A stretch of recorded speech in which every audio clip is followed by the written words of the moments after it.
For the people who have jobs, many are afraid to go to work because of the coronavirus, worried they may get sick from coworkers or customers. You have questions, and the law isn't always clear-cut, but as a lawyer, I want to break down some of what you may or may not be able to do. Can you be forced to work? No one can be forced to work, but you could be fired if you refuse.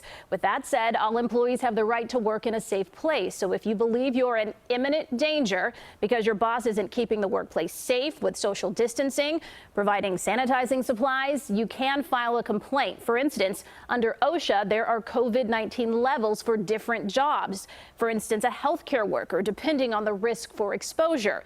You can also call your local government, like the health department. There seems to be a little more guidance for essential employees. That was laid out in the governor's stay-at-home order.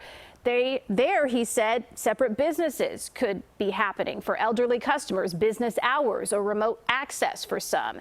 And talking to one of my legal colleagues, Irv Miller, he offers this advice. If you are still worried about going in, try to have a conversation with your boss, telling them your concerns. Some employers will try to fix them. Now, another question we're getting. Do you have the right to know if someone at work has COVID-19? Now, many may believe there is a moral obligation, but what we're seeing is that private employers don't have an obligation to tell employees if someone at work gets the virus, especially not giving out names because of privacy issues. This pandemic is uncharted territory in many ways, so we do believe there will be a lot of lawsuits ahead.